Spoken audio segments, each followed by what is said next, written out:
Hey there, Ken Wilkins, standaloneharness.com, here to go over what to send and what not to send with a ECM TCM harness from a Duramax for conversion.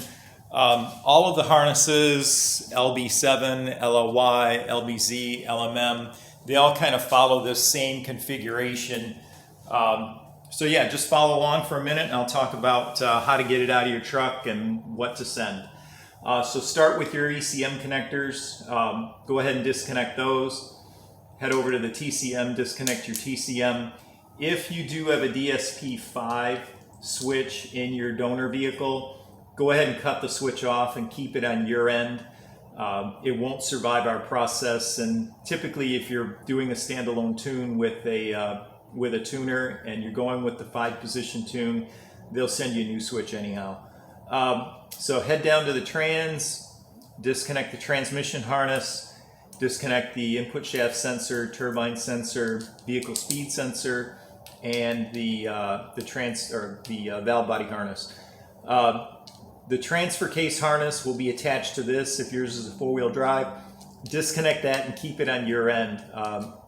We don't have the means to manage that harness. It'll get disposed of, and we do not stock replacements. Head over to the brake booster area, disconnect your pedal jumper harness. There's a short harness that plugs into this, heads through the firewall and into the pedal. It's about 30 inches long. Just keep that harness and your pedal on your end.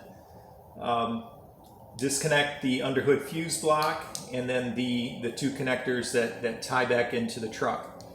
You're going to want to disconnect your glow plug control module if you have an LBZ or an LLY truck version engine.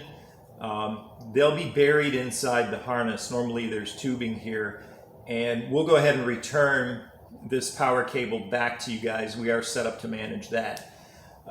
Disconnect your 2 bail connectors at the driver's side of the engine.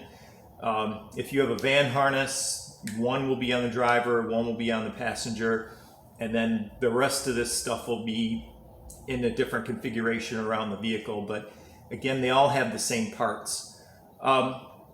Disconnect your starter ring terminal and then the 2 ground lugs down by the engine block mount.